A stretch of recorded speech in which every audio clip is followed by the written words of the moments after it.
Hello friends, welcome you all. My self आरसे sir. यदि आप आईआईटी जेई की तैयारी कर और रियल में आप आईआईटी एडवांस करना चाहते हैं, हाँ मेंस में भी आपका अच्छा स्कोर आना चाहिए भाई, वही तो एक निशानी है कि एडवांस आप कर पाएंगे अच्छे से। अब आप चाहते तो है कि आपके नंबर्स आए, मार्क्स आए, अच्छे मार्क्स आए, पर एक्चुअल में आ नहीं रहे और आप उसके लिए मेहनत करने को तैयार भी है और कर भी रहे, फिर भी मार्क्स नहीं आ रहे। तो प्रॉब्लम क्या है? तो प्रॉब्लम बच्चे ऐसा होता है, ये एडवांस के जो क्वेश्चंस होते हैं उसमें क्या होता है ना, काफी डीप अंडरस्टैंडिंग चाहिए होता है, तभी वो क्वेश्चंस एक्चुअल में हो पाते हैं। और काफी ऐसे क्वेश्चंस आपको मिलेंगे जिनमें बहुत अच्छे से कंसेप्ट को यूज किया जाता है, तो वो चीज बिल्कुल जरूरी है। तो ध्यान से अगर आप चाहते हो तो कुछ टॉपिक्स को बहुत अच्छे से करो, सो दैट उनमें अपना क्वेश्चन सोल्व हो पाए, अदरवाइज क्वेश्चन नहीं सोल्व होगा। तो उसी के लिए ये लेक्चर्स है, बिल्कुल एकदम पूरा डिटेल में बताया जाएगा। क्लियर है ये बात?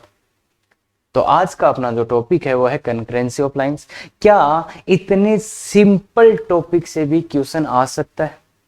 और क्या वो गलत भी हो सकता है? बिल्कुल हो सकता है बच्चे, इस पे भी अच्छे क्वेश्चंस हैं और इनफैक्ट इस पे जो क्वेश्चन देखने वाले हैं वो लाजवाब। और कहाँ आप गलती कर सकते हैं, आप कैजुअली जाएंगे तो एक बहुत सिंपल सा क्वेश्चन भी गलत कर देंगे। क्या बात क्लियर है? बिल्कुल। तो चलिए बच्चे उसी की शुरुआत करते हैं। देखिए ये क्या है, condition of concurrency of three lines. तीन लाइंस कंकरेंट कब होगी? तो तीन लाइन कंकरेंट होने का क्या मीनिंग है कि तीनों लाइनें एक ही पॉइंट से पास हो जाए, मतलब इन तीनों का इंटरसेक्शन पॉइंट जो है वो एक ही जगह आएगा। दो लाइनें थी, इनका इंटरसेक्शन पॉइंट आया, तीसरी लाइन भी वहीं से पास हो जाए, तो इनको बोलते हैं ये तीनों लाइन कैसी है? कंकरेंट है। कंकरेंट है ये तीनों लाइनें। क्या ये बात क्लियर है? अब अगर है आप जैसे तो they pass through a common point, मतलब तीनों की तीनों एक कॉमन पॉइंट से पास होंगी। फिर क्या बोला है?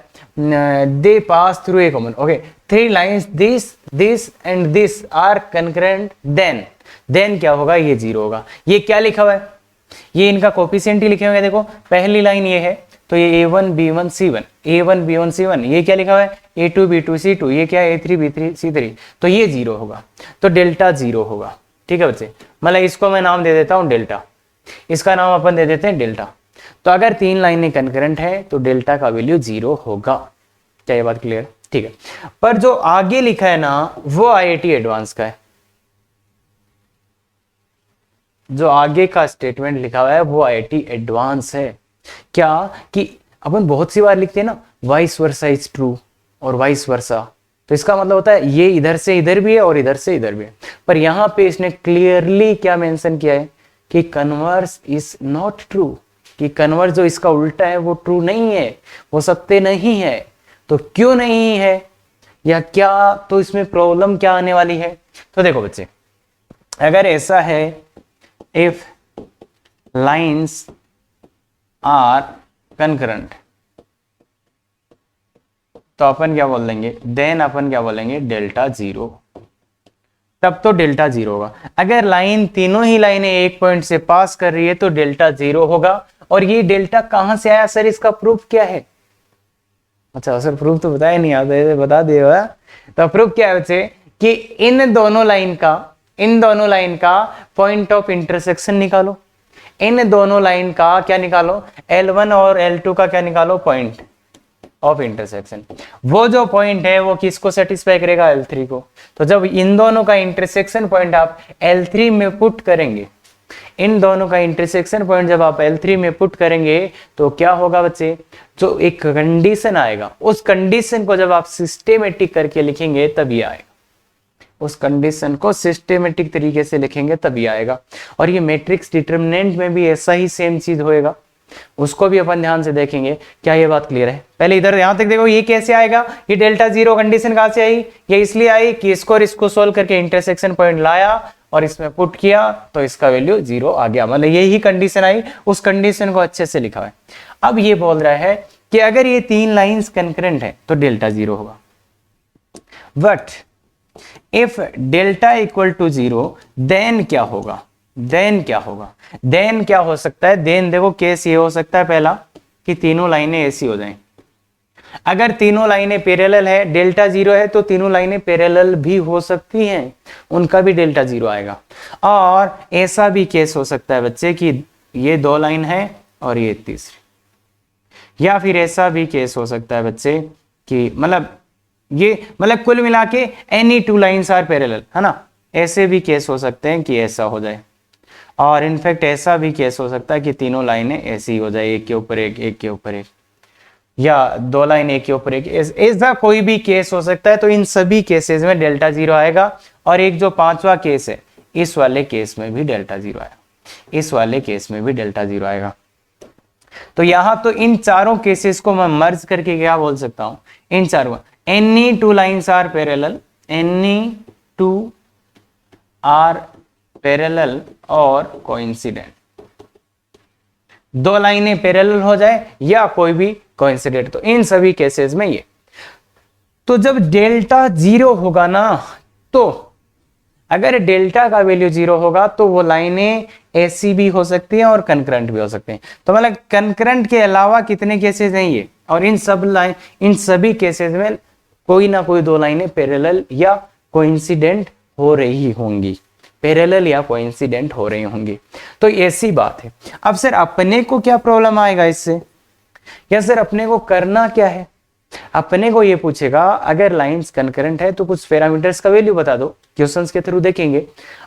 तो पर करना क्या है सर फिर भी, तो देखो बच्चे यहां से एक चीज तो क्लियर हो जाएगी, अगर delta not equal to zero है तो लाइंस नॉट कंकरेंट होंगी, फिर तो नॉट कंकरेंट, मतलब वो लाइंस कंकरेंट हो ही नहीं सकती, मतलब कॉन्करेंट नहीं हो सकती। अगर डेल्टा जीरो है तो वो हो सकती है, इसलिए अपन चेक कर लेंगे, डेल्टा जीरो लगा के चेक कर लेंगे। चेक किसके लिए, कि कहीं वो कंकरेंट है या नहीं है, मतलब कहीं पैरेलल वाला ये केस तो नहीं है, तो इन केसेस के लिए चेक कर लें। तो इसलिए अगर तीन लाइंस कंकरेंट है, ऐसा उस पर कुछ क्वेश्चंस आता है, तो डेल्टा बराबर जीरो पुट करेंगे और उसको चेक भी करना पड़ेगा। क्या ये बात क्लियर है, क्या ये बात क्लियर है? बिल्कुल। तो ध्यान से देखिए, इस चीज को अपन एग्जांपल्स के थ्रू समझेंगे। और ये हो सकता है बहुत से बच्चों को ऐसा लग रहा हो सर क्या बकवास कर रहे हो,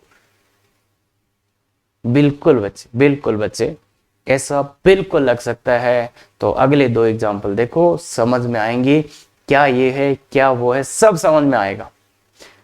क्लियर है? और अगर आपने एक बार पहले पढ़ रखा है ना, तो बिल्कुल जरूर बच्चे इससे जो दूसरा एग्जाम्पल है वो आप करिए अच्छे से।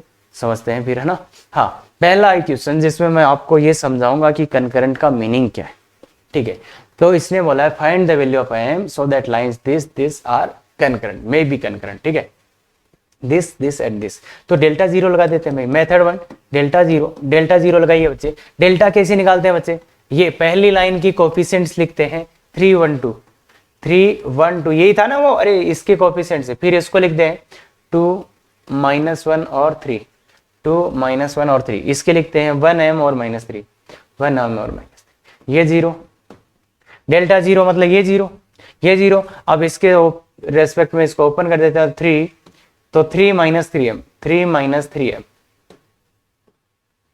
3 माइनस, अरे याद दिख गया ना ये तो, अरे हाँ ठीक है, -1 इंटू इसको और इसको, तो ये -6 -3 +2 इंटू 2m + 1।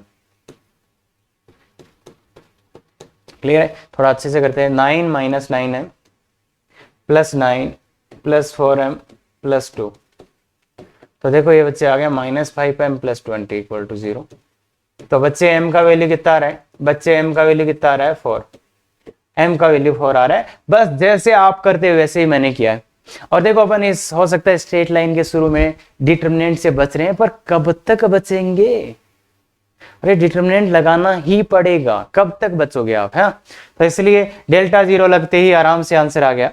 अब इसका मैं एक्चुअल मीनिंग भी बता देता हूं कि अपन जो ये कर रहे हैं ये क्यों कर रहे हैं, और इसका प्रूफ आया था उससे इसको करते हैं। तो देखो बच्चे तीन लाइनें हैं और ये क्या होनी चाहिए, कंकरेंट। तो पहली लाइन में इसको x + my -3, एक ये लाइन है, एक ये लाइन है और एक ये लाइन है। अब अपन क्या करते हैं बच्चे, देखो दो लाइनें तो नॉन ही है यहाँ पे, दो लाइनें तो इनको तो जानते हैं क्या अपन, इन दो लाइनों को तो अपन जानते हैं क्या, तो इनका तो अपन पॉइंट ऑफ इंटरसेक्शन ही निकाल सकते हैं क्या, इंटरसेक्शन पॉइंट ही निकाल सकते हैं क्या बच्चे इनका। तो अपन क्या करेंगे, इन दो का इंटरसेक्शन पॉइंट निकाल लेते हैं। कैसे निकालोगे, 5x + 5 = 0। ऐड कर दिया मैंने, x बराबर -1 और x का वैल्यू -1 डालेंगे, x का वैल्यू -1 डाल दो किसी में भी, तो y का वैल्यू 1 आ जाएगा, या y का वैल्यू 1। तो ये पॉइंट आ गया बच्चे -1,1। अब ये लाइन भी तो इसी पॉइंट से पास होगी।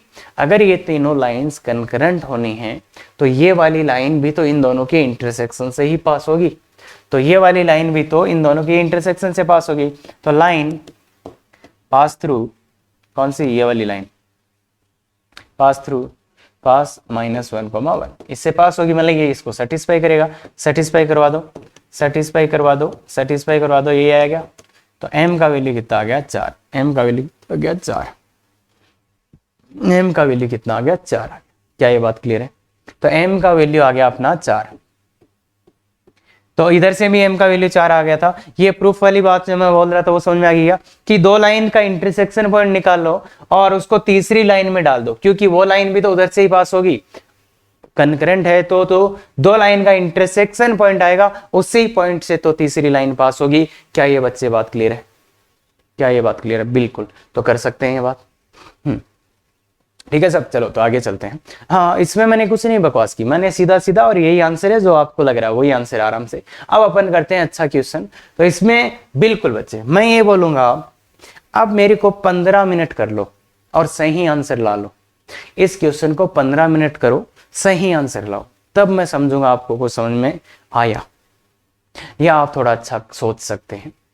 और अगर आपने पढ़ रखा है तो बच्चे 10 से 15 मिनट ले और अच्छे से आंसर बताओ और कमेंट करके बताओ क्या आपका आंसर आ रहा है, क्या आपका आंसर आ रहा है इसका। बिल्कुल बच्चे ध्यान से 5 से 10 मिनट आराम से लो कि ऐसे सिंपल क्वेश्चंस में भी क्या गलती करवा सकता है, क्योंकि ये क्वेश्चन मेरे को कहीं नहीं मिला भाई। जितना मैंने देखना था सब कुछ देख लिया, कहीं मिला ही नहीं।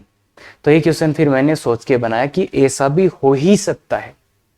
तो ये अपना बनाया हुआ क्वेश्चन है और बहुत गजब का क्वेश्चन है, और ऐसे ही आईआईटी में क्वेश्चंस बनाए जाते हैं बच्चे, ध्यान रखना ये बात का।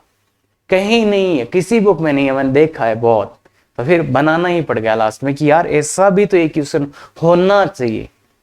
तो वो ये क्वेश्चन है बच्चे, खुद से सॉल्व करिएगा बच्चे। हाँ, concurrent then number of values of lambda, lambda के कितने वैल्यू होंगे, तो डेल्टा 0 लगाओगे। इसमें तो कोई कंडीशन, इसमें तो कुछ है ही नहीं आपका। हाँ, तो इसका डेल्टा कैसे लिखेंगे, लेमडा 2 1 यही लिखा जाएगा। इसका 2 फॉर लेमडा और -1, और लास्ट वाला क्या है 362 = 0। इसको तो ओपन कर देते हैं सीधा ही, कहीं इसमें तो प्रॉपर्टी लगाने नहीं लग जाओगे तुम। तो लेमडा ये 8 लेमडा + 6, 8 लेमडा + 6 -2 इंटू -2 इंटू, ध्यान से सुनना, -2 ये गया तो ये कितना 4 + 3 और +1 इंटू 12 - 12 लेमडा। थोड़ा अच्छे से करो बच्चे। तो 8 लेमडा स्क्वायर + 6 लेमडा -14 + 12 - 12 लेमडा। तो गौर से देखो तो 8 लेमडा स्क्वायर माइनस कितना आ रहा है बच्चे, माइनस कितना आ रहा है 6 लेमडा और -2 = 0। इसको थोड़ा और अच्छे से करोगे तो 4 लेमडा स्क्वायर -3 लेमडा और -1 = 0। तो इसको सॉल्व कर लेते हैं। इसका देखो, एक तो लेमडा बराबर 1 दिख रहा है, तो लेमडा -1, दूसरा फैक्टर 4 लेमडा + 1 ही आएगा। तो लेमडा के दो वैल्यूज आ गए, लेमडा बराबर 1 और -1/4। तो क्या ये आंसर होगा? तो बिल्कुल दो वैल्यूज आ रहे हैं लेमडा के, तो आंसर आ गया। सर क्या बकवास कर रहे थे इतने, लेमडा के कितने वैल्यू आ रहे हैं, 2 वैल्यू आ रहे हैं, और यही दो आंसर है बच्चे। क्या बात क्लियर है? तो इसलिए ध्यान से देखो अब और सुनो कि क्या बकवास हो रही थी, क्यों हो रही थी, और इसका बहुत अच्छा क्वेश्चन भी बनता है। इसी क्वेश्चन में अगर मैं ट्रिगो और मिक्स कर दूं थोड़ा, तो फिर तो गजब वाला क्वेश्चन बन जाता है। तो इसलिए देखो, पहले अपना एम ये कि कंसेप्ट समझाएं आपको। अब इसमें क्या करना पड़ेगा, चेक करना पड़ेगा कि इसके लिए पहला चेक करेंगे अपन लेमडा = 1 के लिए, लेमडा का वैल्यू 1। अब चेक करें तो करें क्या सर, तो जब चेक करना हो तब लेमडा का वैल्यू 1 यहां डाल दो, तो ये क्या आ गया, पहला line x plus 2y plus 1 equal to 0, दूसरा लाइन क्या आ गया 2x plus 4y minus 1 equal to 0, और ये आ गया 3x प्लस 6y। गौर से देखिएगा बच्चे, गौर से देखिएगा बच्चे, ये क्या है, इसको अगर आप ध्यान से देखेंगे x plus 2y equal to minus 1, ये है x plus 2y equal to 1/2, x plus 2y equal to minus 2/3। देखो ये तीनों लाइनें हैं, अब यहां नहीं दिखा तो यहां देख लो यार, तीनों लाइनें पैरेलल है क्या, तो ऐसी लाइनें आ गई तीनों, ये ना अलग अलग लाइनें हैं तीनों, और तीनों ही पैरेलल है, अलग अलग और पैरेलल। क्या ये कनकरेंट है, क्या ये कॉन्करेंट है, बिल्कुल नहीं है, तो इसलिए लेमडा इक्वल टू 0 तो नहीं, लेमडा इक्वल टू 1 तो नहीं ले सकते, लेमडा इक्वल टू 1 नहीं ले सकते। क्या, क्यों, क्यों नहीं ले सकते, क्योंकि वो इस टाइम तो लाइनें पैरेलल होगी ना, तो यही मैंने बोला था कि तुम जब डेल्टा 0 करोगे तो इसका मतलब ये नहीं है कि वो कनकरेंट ही होगी, उस टाइम लाइनें पैरेलल भी हो सकती है। क्या ये बात क्लियर है, बिल्कुल। तो आप बोलो बच्चे, अब ये बात करते हैं, तो लेमडा इक्वल टू माइनस 1/4 के लिए भी चेक कर लेते हैं फिर एक बार, क्या पता इसने भी कुछ किया हो, तो इसने तो माइनस 1/4 डालो बच्चे, तो minus 1/4 x plus 2y plus 1 equal to 0, यहाँ पे क्या रहे 2x minus y plus minus 1 equal to 0, यहाँ पे क्या आएगा, ये तो ये रहेगा।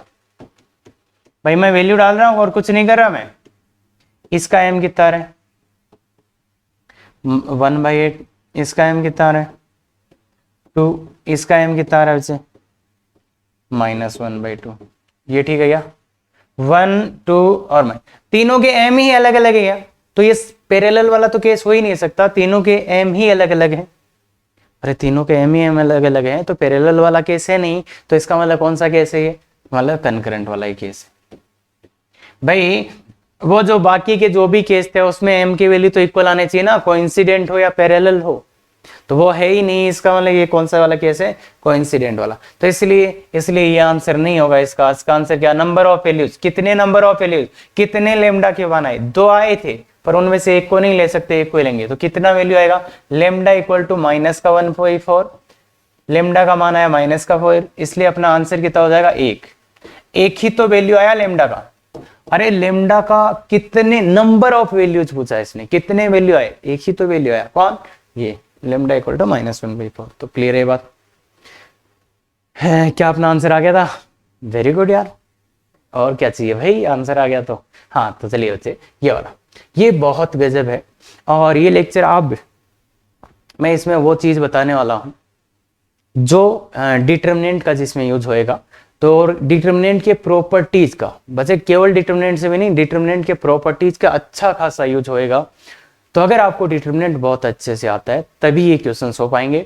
अब सर हम क्या करें, तो तुम क्या करो, अब डिटर्मिनेंट अगर आप 12th में पढ़ने वाले हो तो तुम्हारे लिए मैं ये सजेस्ट करूंगा, ये 4 क्वेश्चन है, इनको एक बार देख लो कि हाँ अच्छा ऐसा क्वेश्चन होता है तो ऐसा करते हैं, अदरवाइज कोई ऑप्शन नहीं है भाई, मतलब देख लो सो दैट परेशान ना हो कि अच्छा डिटर्मिनेंट वाला क्वेश्चन है तो ये अपन कर लेंगे जब डिटर्मिनेंट पढ़ लेंगे, बस एक बार देख लो सो दैट आपको ये पता चल जाए कि अपने को परेशान नहीं होना। या दूसरा काम है कि डिटर्मिनेंट का मास्टरी करके आ जाओ, तो वो तो पूरा टॉपिक पढ़ने पड़ेगा तभी तो होगा, तो इसलिए बस देख लो, if lines this are concurrent then value of this, concurrent है तो सीधा सीधा delta equal to 0, delta equal to 0 मतलब क्या बच्चे, P B C A Q C A B are equal to 0। अब बच्चे ये है बच्चे, ये स्ट्रेट लाइन खत्म, ये कनकरेंट हुआ मतलब ये डेल्टा इक्वल टू 0, कनकरेंट हुआ मतलब डेल्टा इक्वल टू 0, ठीक है बात। अब अपने को वैल्यू पूछा है इसका, मतलब इसको ऐसे मैनिपुलेट करना है कि इसका वैल्यू आ जाए, इसको इस टाइप से मैनिपुलेट करके आना है कि इसका वैल्यू सिंपली आ जाए। दूसरा ऑप्शन क्या है, इसको खोल दो, इसको ओपन कर दो, भाई डिटर्मिनेंट को ओपन करना आता है, उसको ओपन करने के बाद ये बनाना है आपको, तो थोड़ा सा मेहनत लगेगा, जोर भी आएगा, पर आंसर हो जाएगा। क्या, इसको ओपन कर दो सीधा सीधा, फिर इसको भी सरल सिंप्लीफाई करके 15 मिनट लगाओगे तो आंसर आ सकता है, अगर आपकी कैलकुलेशन बहुत अच्छी है तो। क्या बोला, सीधा सीधा खोल दो, इसको सिंप्लीफाई करोगे, उसका कुछ कुछ यूज याद करके आंसर ला सकते हो 15 मिनट में, अगर आपका कैलकुलेशन अच्छा है तो वो तरीका मैं नहीं बताने वाला हूं। इसको सीधा खोलो, इसको और इसको यूज करो और इसका मान आ जाएगा। ठीक है, अब अपन करते हैं कि अगर अपने को डिटर्मिनेंट आता है तो इसको कैसे कर सकते हैं और कैसे इसको स्मार्ट वे से अपन सोच सकते हैं। और इस क्वेश्चन में बहुत गजब की चीजें मिक्स हुई है।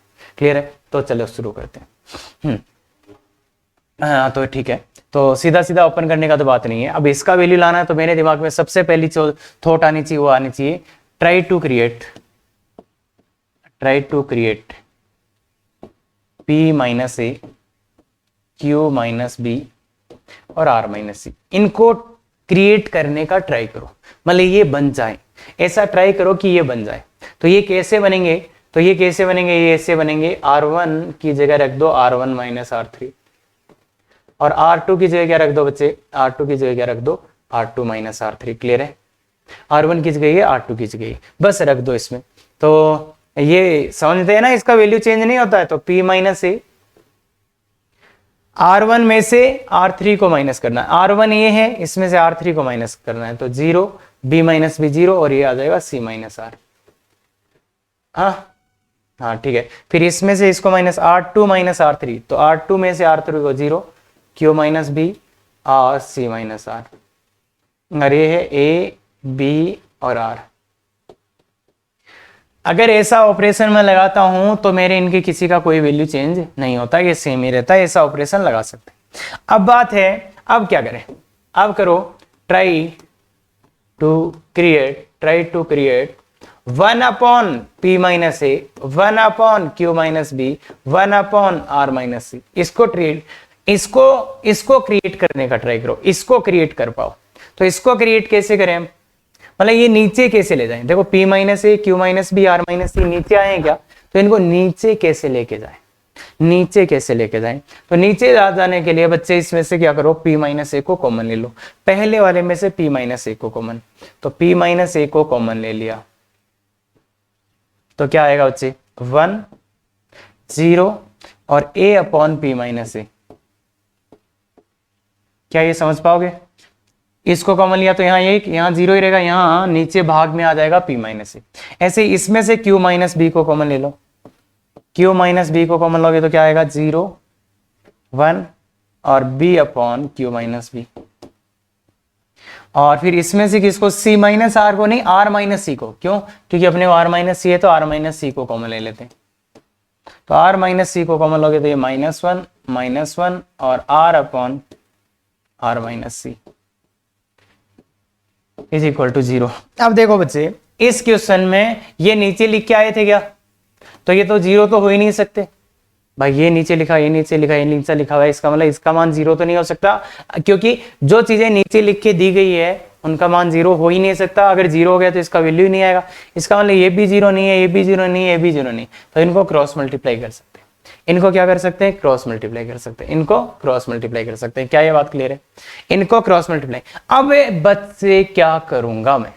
इसका मान चाहिए तो अब क्या करूं? जो लगाना था लगा लिया, बनाना था वो बना लिया। तो यहां से डिटरमिनेंट को तो हटाना पड़ेगा, तो इसलिए मैं ओपन करूंगा। पर मैं इसे यार इसके अलोंग नहीं करूंगा, मैं इसके अलोंग करूंगा। क्यों कर रहा हूं इसके अलोंग ओपन या एक्सपेंड, वो तुम मुझे सोच के बताना। क्योंकि इसके अलोंग करोगे तो ये दो, ये दिस माइनस दिस, ये अलग अलग जगह आएंगे और मुझे ऐसे ही चाहिए तो मैं इसी के अलोंग ओपन करूंगा। तो ये आएगा a upon p minus A into ये गया तो ये क्या? दिस माइनस दिस तो 1 हो गया, minus b upon q minus B. ये गया तो ये -1 हो गया। और फिर plus r upon r minus C, तो इसमें ये गया तो 1 आ गया इक्वल टू 0। तो ये आ गया a upon p minus A plus b upon q minus B plus r upon r minus C equal to 0। ये आ गया बच्चे आपके पास। अब देखो रियल में जो एडवांस में होता है वो यही एग्जैक्ट यही चीज करते हैं वो लोग कि ये तो आप आराम से ले आओ। अब यहां से यहां कैसे पहुंचोगे, यहां से यहां कैसे पहुंचोगे, कौन सा ऐसा थॉट प्रोसेस है जो आपको यहां से यहां पहुंचा देगा? तो उसका मैं पहला मेथड बताता हूं और आप कम से कम 5 मिनट ट्राई करिएगा बच्चे, कम से कम 5 मिनट। तो मेथड पहला जो मेथड अपन अपनाने वाले हैं यहाँ वो ये है कि अगर मैं ऐसा कर दूं कि यहाँ +1 ऐड कर दूं और यहाँ पे +1 ऐड कर दूं,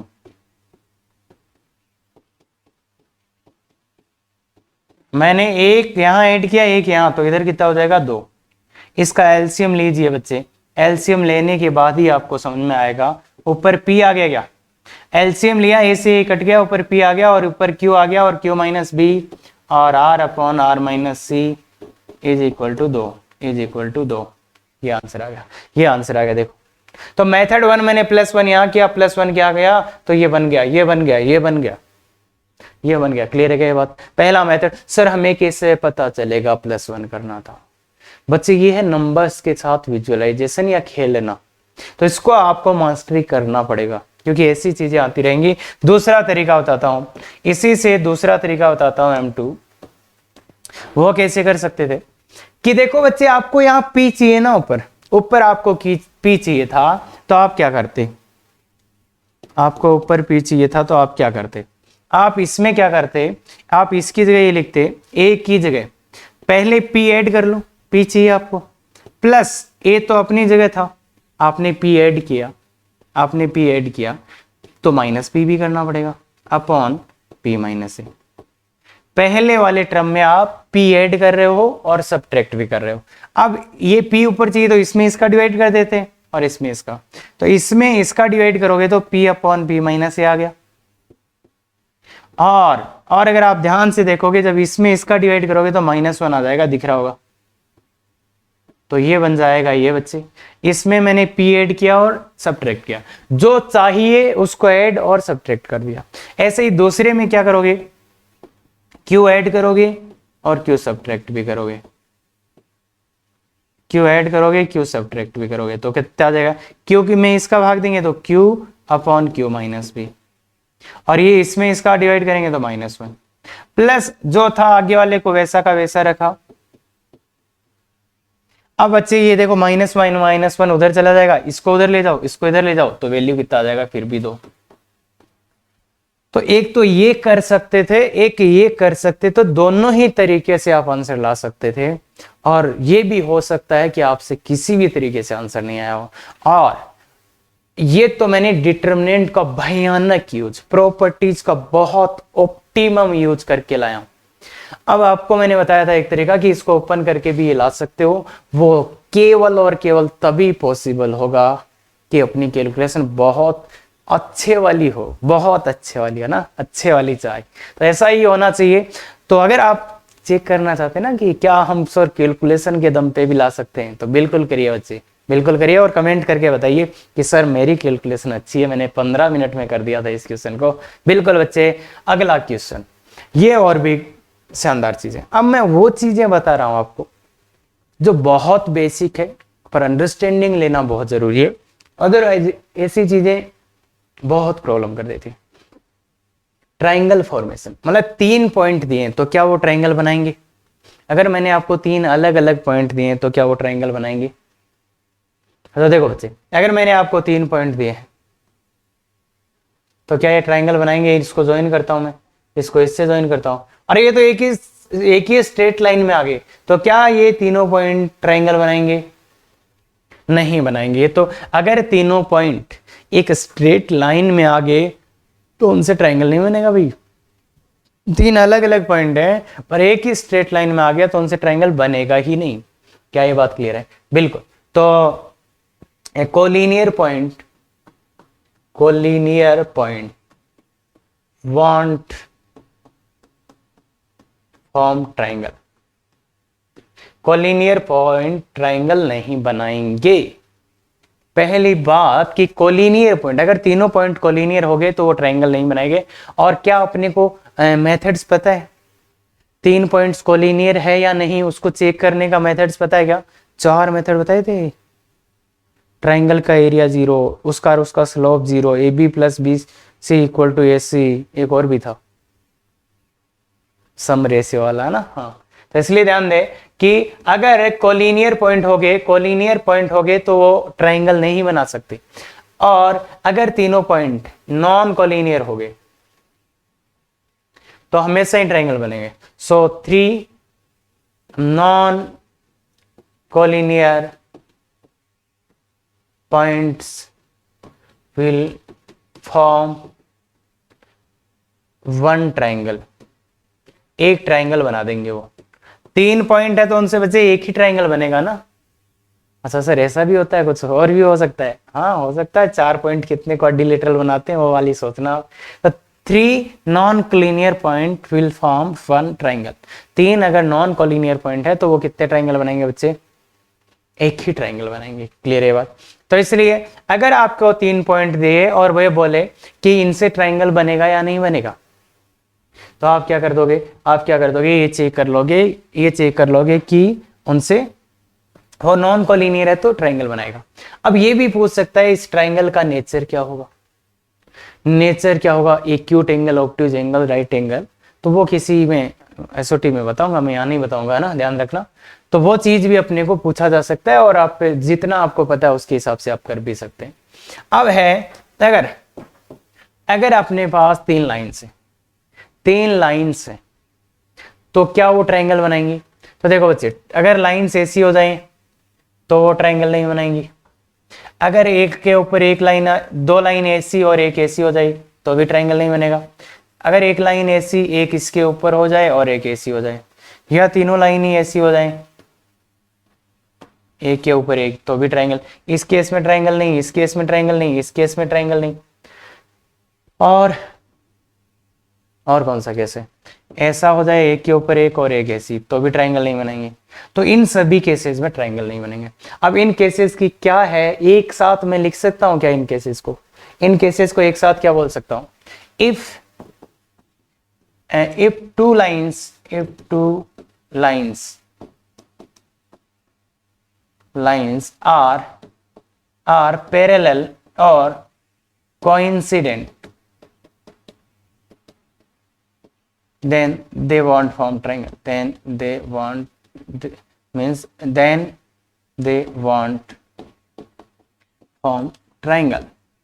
अगर कोई भी दो लाइन मतलब 3 लाइन्स की बात कर रहे हैं, अगर 3 लाइन्स में एनी 2 लाइन्स, if any 2 lines are parallel और कोइंसिडेंट, मतलब देखो तीनों पैरेलल, भाई 2 तो पैरेलल है ना, कोई भी 2 लाइनें पैरेलल हो गई या कोइंसिडेंट हो गई तो फिर ट्रायंगल बनने का मतलब ही नहीं है, कोई मतलब ही नहीं है। तो इस चीज को अपन ऐसे, इतने केसेस को इतना ऐसे साथ से लिख सकते हैं कि इफ एनी 2 लाइन्स, कोई भी 2 लाइन पैरेलल हो गई या कोइंसिडेंट हो गई तो फिर आपका ट्रायंगल नहीं बनेगा। क्या ये बात क्लियर है? और एक केस तो ये, दूसरा कौन सा, कि अगर लाइनें ऐसी हो जाएं तो ट्रायंगल बनेगा या नहीं? तीनों के तीनों ही लाइनें, if lines concurrent,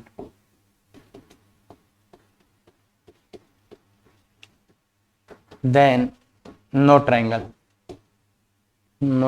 then they won't form triangle.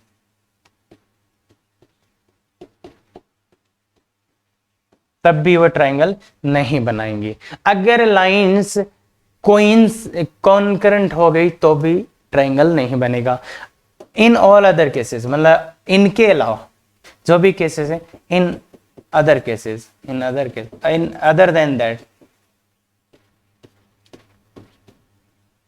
then above triangle will form।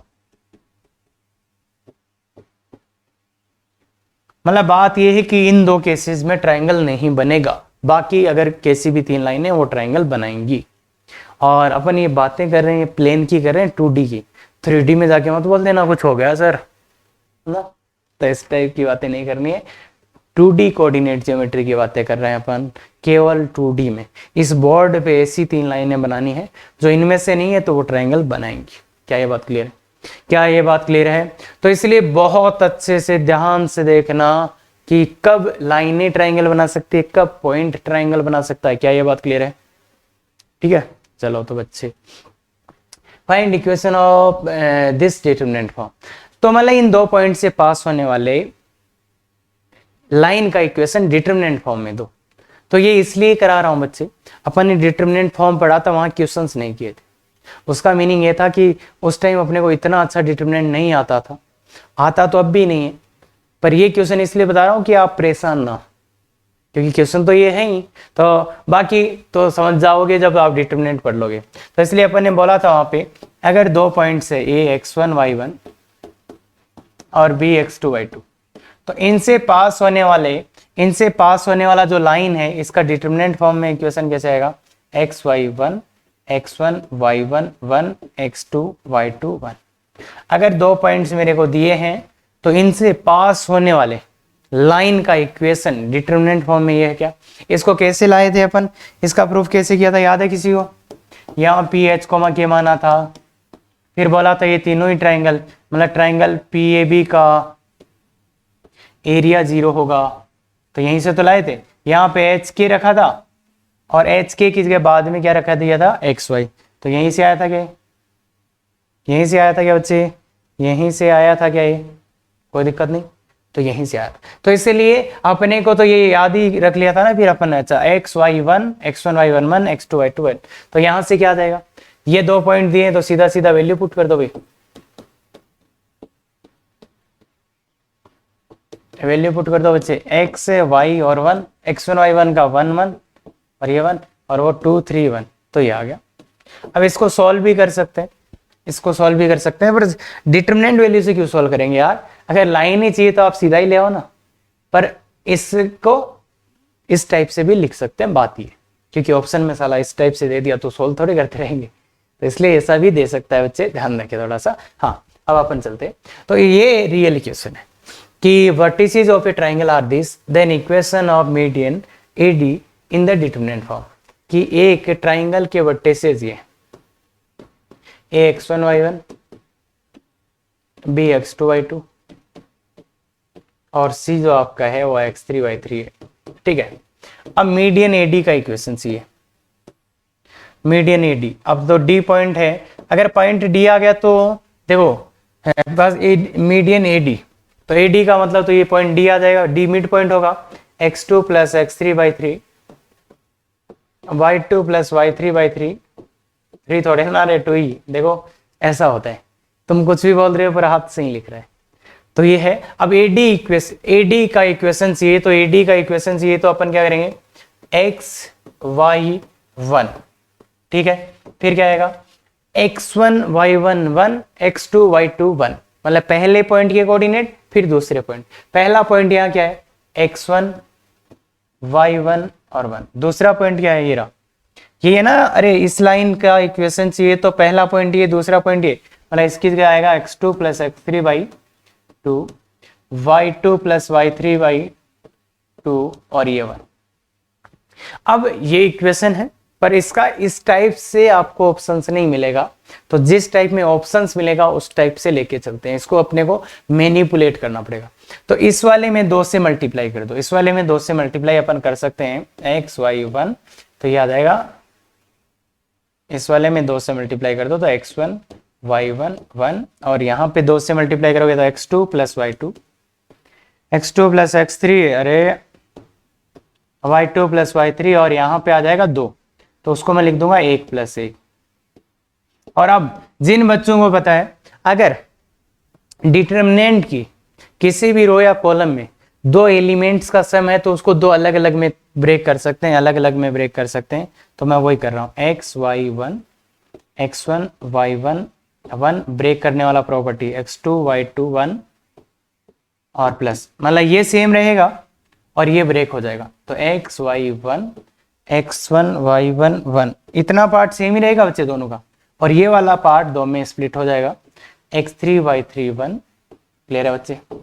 अब अगर आप इसको थोड़ा सा गौर से देखोगे ना, इसको थोड़ा सा गौर से देखोगे तो ये क्या है, देखो बच्चे, इसको देखने के लिए मैं इसका डिटरमिनेंट फॉर्म में लिखो, ए बी का इक्वेशन लिखो तुम, ए बी का इक्वेशन क्या है, xy1 x1 y1 1 और x2 y2 1 आएगा, क्या ए बी का इक्वेशन यही आएगा, क्या लाइन ए बी का इक्वेशन यही आएगा, बिल्कुल यही आएगा, तो इसलिए इसको ए बी लिख सकते हैं।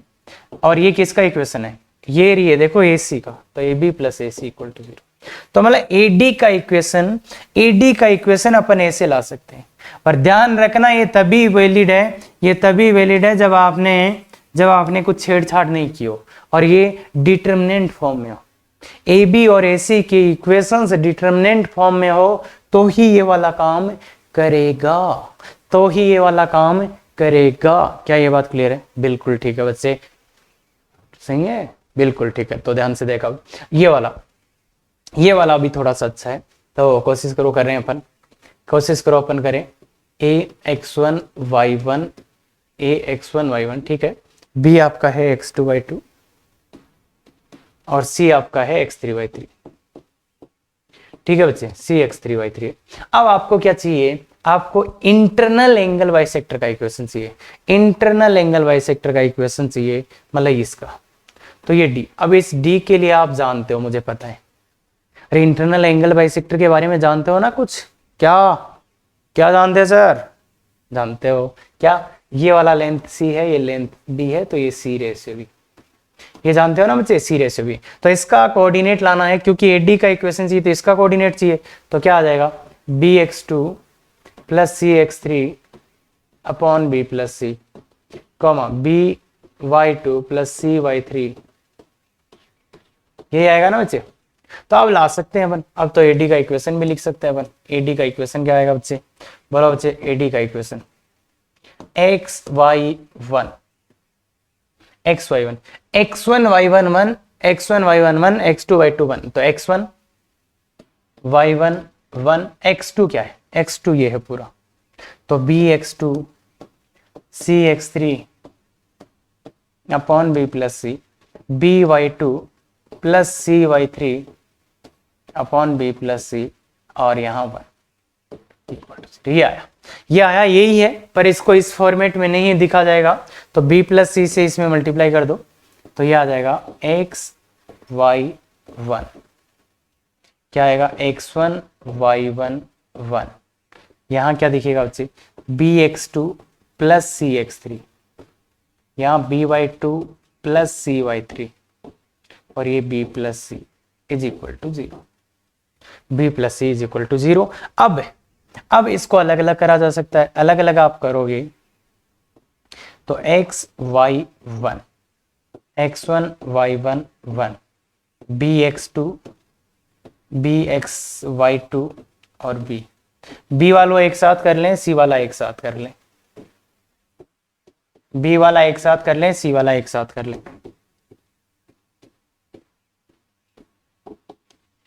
अगर आप इसमें से b कॉमन लोगे, अगर आप इसमें से b कॉमन लोगे तो ये कुछ दिखेगा आपको। b को कॉमन ले लो, xy1 x1 y1 x2 y2, क्या ab का समीकरण है ये? b into A B, plus c इसमें से कॉमन लोगे तो ये भी कुछ समझेगा, xy1 x1 ac equal to b into A B plus b into A C equal to 0। ये वाली बात क्लियर है क्या? तो मतलब AD का इक्वेशन वैसा ही आ जाएगा ठीक जैसे इसके कोऑर्डिनेट आते हैं, मतलब जिस रेशियो से अपन कोऑर्डिनेट लाते हैं उसी रेशियो से ये भी आ जाएगा। देखो AD क्या आ जाएगा? AD मतलब इसको इससे मल्टीप्लाई कर दो, AD मतलब b into A B plus इसको इससे मल्टीप्लाई कर दो c इंटू ए सी, तो वो वैसा ही रेशियो है जो यहां से आ रहा है, उसी टाइप से ही आ रहा है। तो ये चीजें भी है, पर ये ध्यान रखना, मैं बार 2 बार बोल दिया, 3 बार बोल रहा हूं, ये तभी वैलिड है जब ये इक्वेशंस किस फॉर्मेट में हो? डिटरमिनेंट फॉर्मेट में हो, अदरवाइज ये वैलिड नहीं है। क्या ये बात क्लियर है? बिल्कुल सर, ठीक है सब। तो ये 2-3 एग्जाम्पल जो लास्ट में लिए हैं डिटरमिनेंट के लिए हैं, और ये बिल्कुल तभी आएगा जब प्रॉपर्टीज हो, आपको बहुत अच्छे से कमांड, अदरवाइज ये नहीं आएगा। क्या ये बात क्लियर है? बिल्कुल सर। तो ये अपना डीपीपी है बच्चे, बहुत अच्छे से करिएगा, ये ध्यान से देख के बनाई गई है, तो अच्छे से करिएगा बच्चे, और इसके आंसर्स भी आपको दिए गए हैं। अगर कोई डाउट हो तो लाइव क्लास आप ज्वाइन कर सकते हो इस गूगल मीट का कोड का यूज करके। क्या ये बात क्लियर है? बिल्कुल। और देखो बच्चे, अगर ऐसे अभी तक अपना इसमें स्ट्रेट लाइन में क्या बचा है, तो अब वो चीजें मैं कराऊंगा।